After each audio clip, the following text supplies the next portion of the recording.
Definidos os confrontos das quartas de final da Copa do Mundo de Clubes e precisamos falar sobre o que aconteceu nessas oitavas. Para isso, teremos mais vencedores e perdedores das oitavas de final da Copa do Mundo de Clubes. É isso mesmo. Quem saiu ganhando e quem saiu perdendo, sem aquela coisa óbvia, né, dos vencedores das partidas, né? Então, assim, só para recapitular um pouco, a gente vai ter nessas quartas de final Palmeiras versus Chelsea. Palmeiras passou pelo Botafogo, Chelsea passou pelo Benfica.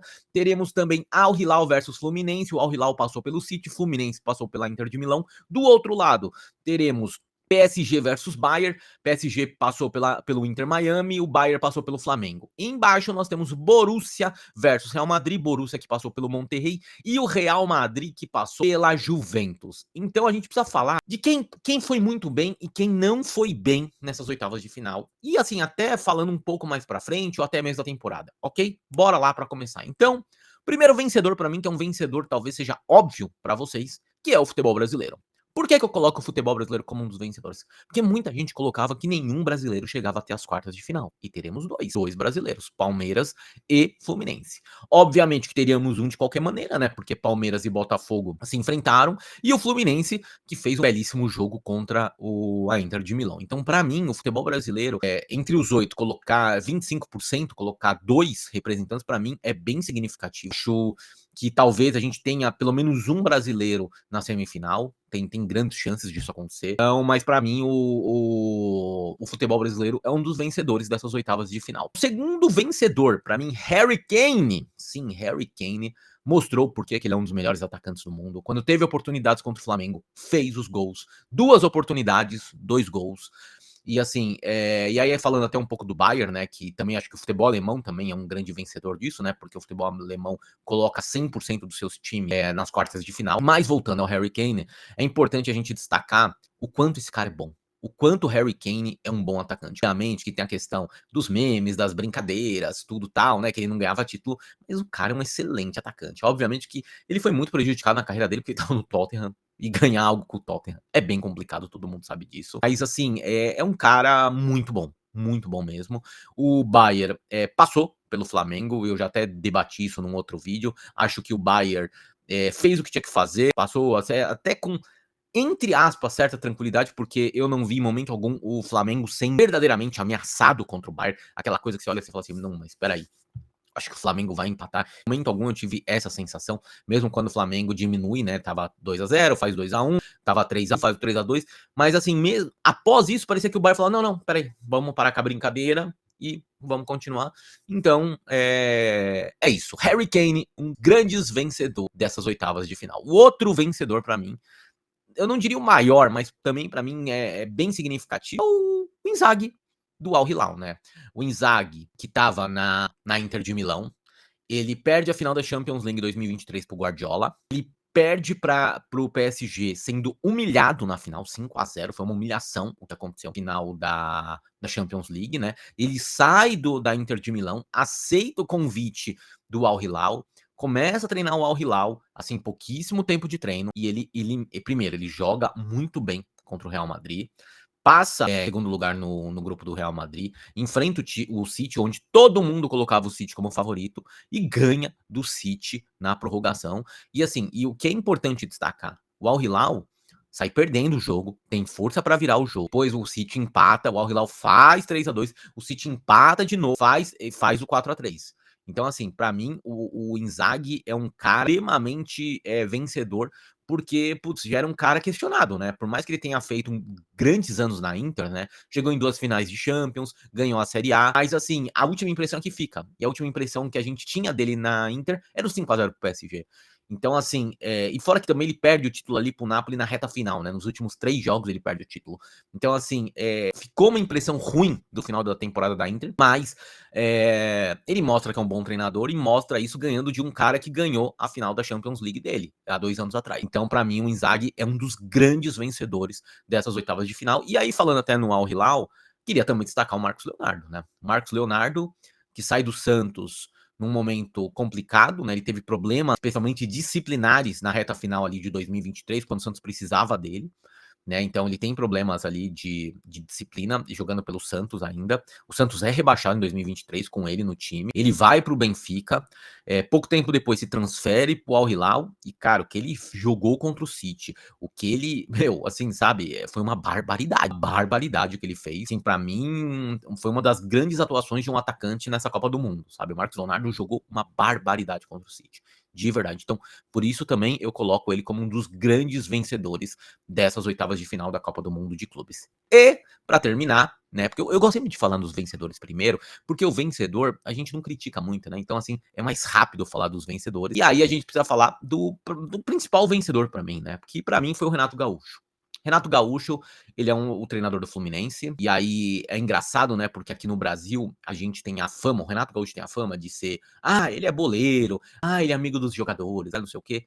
E a grande verdade é que não é isso. O Renato Gaúcho, há tempos, é um treinador muito bom pra ótimo. De verdade, pro padrão do futebol brasileiro, ele tá entre os melhores. Então, assim, muito se critica o Renato Gaúcho com essas meias verdades que são faladas, sobre ele, mas a grande verdade é que o cara ele é um belo treinador. Ele é um belo treinador, sabe, ele já ganhou, ele tem título de Champions League, ótimo, de Libertadores, ele já tem título de Copa do Brasil, chega numas quartas de final e com todo o respeito, cara, peguem um time do Fluminense no papel. Primeiro que dos 4 do Brasil, é o elenco disparado mais fraco. Se você comparar o elenco do Fluminense com Palmeiras, Flamengo e Botafogo, é o pior disparado. E ele colocou entre os 8 melhores. E o Fluminense fez uma senhora partida contra a Inter de Milão. Senhora, ele mudou o esquema tático. Ele entrou com 3 zagueiros. Uma coisa que é legal também no Renato, que durante o jogo, acho que durante, eu não sei se já estava na prorrogação, mas assim, chega um momento que o Thiago Silva, naquela schooling break, né, que é aquela parada por conta do calor, o Thiago Silva chega pra ele e fala assim: "Meu, vamos mudar o esquema tal". Ele aceita a sugestão, sabe? Então, assim, o Renato é um cara que os jogadores confiam demais, os resultados vão dando conta disso, sabe? Então, o Renato pra mim, e mais um detalhe, os gringos estão descobrindo o Renato. Hoje eu já vejo muitas páginas gringas de futebol falando sobre o Renato Gaúcho. Então, assim, ele é primeiro que ele é um grande personagem do futebol brasileiro, sabe? Um cara que fala o que pensa, faz analogias muito engraçadas, muito legais. E além disso, ele é competente. O Renato é competente. O Renato é um belo treinador de futebol. Então, assim, eu não caio nessa coisa de que, ele é o cara de grupo, ele é o paizão. Eu acho que ele é isso, mas ele também tem o outro lado dele de tática e técnica. Pode não ser um dos melhores em táticas, mas o treinador é um conjunto. E o que ele fez contra a Inter de Milão, ele fez muito bem. Ele espelha a Inter de Milão, que jogava também com 3 zagueiros, e o Fluminense, cara, joga muito melhor, muito melhor. E aqui também eu preciso fazer uma menção honrosa no Fluminense, que chama-se John Arias. Cara, pra mim o John Arias também é um dos vencedores, porque assim, o que joga esse colombiano tá de sacanagem. O John Arias joga muita bola e não é de hoje. Cara, ele é um excelente jogador, cara, assim. Eu não sei se o Fluminense vai conseguir segurar ele por muito tempo, não sei. Eu acho que logo, logo ele recebe uma proposta, sabe, pra deixar o Fluminense, porque acho que muitos clubes vão querer ter o John Arias no seu time. Eu não sei se da Europa, mas assim, putz, uma Arábia Saudita, sabe? Acho que vai despertar o interesse de vários clubes o John Arias. É um cara, um senhor jogador também. Cara, um cara que faz tudo em campo. Hoje, pra mim, o John Arias é o melhor jogador do futebol brasileiro, sem dúvida alguma. E aí, agora a gente precisa ir para os perdedores. Dessas oitavas de final. Então, eu gostaria de começar pelo Botafogo, né? O Botafogo de Renato Paiva, pra mim, foi um dos grandes perdedores, porque o Botafogo, ele não competiu com o Palmeiras. O Botafogo, ele foi um time covarde contra o Palmeiras. O Botafogo, ele abdicou de jogar. O Botafogo, eu não sei se pelo fato de terem tido aquela vitória absurda contra o PSG, acharam que, vamos jogar a Copa do Mundo inteira assim. Eu, de verdade, antes do jogo contra o Palmeiras, eu achava que o Botafogo ia ter uma postura diferente do que teve contra o PSG e contra o Atlético de Madrid. Achei que eles não seriam tão defensivos, achei que o Botafogo sairia mais pro jogo, que iria querer mais a bola, e o fato que não aconteceu. Então, assim, o Botafogo foi eliminado, no meu ponto de vista, porque ele abdicou de competir. O Palmeiras foi muito melhor que o Botafogo o jogo inteiro, não traduziu isso em gols, tanto que foi pra prorrogação. Mas assim, o Botafogo ele só começou a atacar o Palmeiras após o gol do Paulinho. Antes disso, o Botafogo parecia aqueles time, cara, desesperado pra ir pros pênaltis, vamos pros pênaltis e tá excelente. Você não viu o Botafogo assim, não, não, pô, sabe, no meio do jogo, não, a bola era o tempo inteiro do Palmeiras, o Igor Jesus ali na frente passava fome. Então, pra mim, o Botafogo foi, cara, um dos grandes perdedores assim, dessas oitavas, sabe? Eu acho que tinha time pra fazer mais. O Botafogo tinha time pra fazer mais, de verdade. Então eu acho que assim, se eu fosse torcedor do Botafogo, porque uma coisa é você perder, pô, sabe? E assim, se fosse contra um PSG, se fosse contra o Manchester City, se fosse contra o Real, eu até entenderia essa postura do Botafogo, e eu acho que os torcedores não ficariam tristes se perdesse o jogo. Mas contra o Palmeiras não precisava jogar dessa forma. Não precisava jogar dessa forma, sabe? Então, acho que o Botafogo sai muito. Tanto que demite o Renato Paiva, né? Que também foi um grande perdedor. Mas eu acho que o Botafogo ele sai, putz, machucado desse jogo. Sai machucado desse jogo. Que eu acho que o Botafogo poderia competir mais com o elenco que tem. Poderia competir mais. O segundo perdedor, futebol italiano. Futebol italiano é o segundo perdedor. Enquanto nós brasileiros colocamos 2 representantes nas quartas de final, o futebol italiano não coloca nenhum. E foram 2 jogos que, assim, com todo respeito, o futebol italiano não competiu. Real Madrid ganhou até com certa tranquilidade da Juventus, não vi a Juventus em momento algum ali competindo, a Juventus ali falando, não, putz, vai empatar esse jogo. Achei um jogo extremamente tranquilo pro Real Madrid. E eu já falei muito do jogo da Inter contra o Fluminense. Então, assim, antes do jogo, todo mundo colocava a Inter como favorita. Todo mundo. Todo mundo, 100% das pessoas colocavam a Inter como favorita. 100% não, né? Mas a grande maioria colocava a Inter como favorita. É atual vice-campeã da Champions, tudo bem e tal. E, cara, o Fluminense, assim, obviamente que o Fluminense foi muito bem, mas a Inter também foi muito mal. A Inter não criou nada, entendeu? Tipo assim, um time disperso, não sei se a pancada de 5-0 fez com que os caras perdessem um tesão e os caras talvez estejam agora focados nas férias deles, alguma coisa, porque assim, a Inter foi um catado. Um catado assim, né? Eles têm até organização, eles atacam bastante o Fábio, né? Em algum determinado momento ali do jogo, teve bola na trave e tudo, mas não foi aquela coisa de falar, putz, a Inter tá amassando o Fluminense, a questão de tempo o gol sair. Eu não vi assim o jogo, de verdade. Achei que o Fluminense se comportou muito bem e acho que a Inter foi muito mal mesmo. Então, assim, e se a gente analisa os últimos anos do futebol italiano, até da seleção, é um futebol muito pobre. É um futebol muito pobre. É só vocês verem hoje, o melhor jogador da Itália é o Donnarumma, que é o goleiro. Não tem um grande destaque. Ah, tem o Barella. Cara, o Barella não é um craque. É um bom jogador. Então, assim, é, é complicado o futebol italiano atualmente, tanto de clubes quanto de seleção. Outro grande perdedor pra mim, a rotação do futebol brasileiro. Porque, assim, o jogo do Flamengo e do Bayern, pra mim, escancarou a rotação do futebol brasileiro. Como em determinados momentos nós estamos numa velocidade diferente dos caras. 2 dos 4 gols do Bayern veio em falha individual ali na cabeça de área. Onde o Arrascaeta e o Luiz Araújo, o Arrascaeta no primeiro gol e no segundo gol, e o Luiz Araújo no quarto gol, é nitidamente que eles fazem isso direto no futebol brasileiro. Só que no futebol brasileiro isso não acontece. Por quê? Porque não aquela saída, aquela marcação, pressão, aquela coisa de estar ali em cima, marcando pressão para tomar a bola e já fazer o gol. Então, assim, isso foi mortal contra o Bayern. Por isso que eu falo que, assim, você viu a forma como o Arrascaeta perdeu a bola e como o Luiz Araújo perdeu a bola, pareciam velocidades diferentes de jogo. Sabe? O Bayern estava numa outra velocidade, num outro tipo de marcação. Então, assim, isso só escancara o quanto o nosso futebol, que não é tão ruim quanto as pessoas falam, o futebol brasileiro não é esse lixo que as pessoas falam, mas ao mesmo tempo também, quando você pega os melhores times da Europa, é uma rotação diferente. É uma rotação diferente.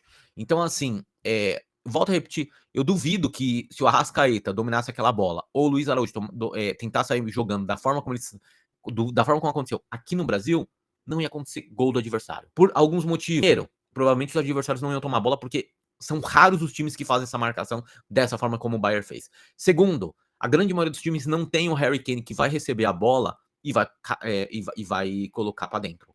Tem times que tem o Tiquinho Soares no ataque. Você acha mesmo que o Tiquinho Soares faz aqueles 2 gols que o Harry Kane fez? Eu não acho. Então, assim, e aí só falando do Tiquinho Soares, que é do meu time, e meu Deus do céu, mas segue o jogo. Então, assim, eu acho que isso escancara, e outra coisa, né, que a gente precisa falar. O Bayern, o Flamengo, não jogou de igual para igual com o Bayern. Assim, cria-se uma narrativa no Brasil, especialmente da mídia, cara, que chega a ser engraçado. O Flamengo, em alguns momentos do jogo, não jogou de igual para igual com o Bayern. Não jogou. Outra coisa, escutar que a vitória do Botafogo foi pior do que a derrota do Flamengo pro Bayern de Munique, aí para o mundo. Para o mundo que, pô, não é possível. Não é possível. Tá? Então, só parênteses que eu gostaria de falar. E, para terminar, o grande perdedor dessas oitavas de final, para mim, chama-se Pepe Guardiola. Por quê? Porque o City já não fez uma boa campanha na Champions League, foi eliminado nos playoffs, não chegou nem nas oitavas de final, foi eliminado nos playoffs pelo Real Madrid. O City não faz uma Premier League boa.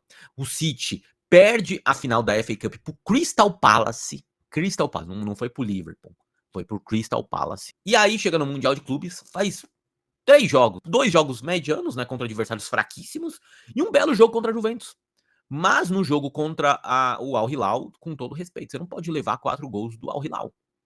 Você é um time que tem como que eu posso dizer? O orçamento que o City tem, não pode levar 4 gols do Al Hilal, não pode. E assim, a facilidade que o Al Hilal fez muitos desses gols chama muita atenção, porque muitas vezes a gente fala do City como um time extremamente ofensivo, tal, mas uma das coisas que o City sempre teve foi muito controle da bola e não permitir essas transições rápidas dos adversários.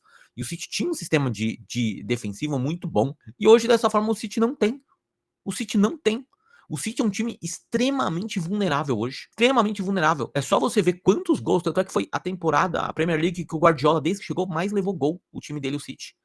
E agora na Copa do Mundo de Clubes, a mesma coisa. O Guardiola levou 4 gols.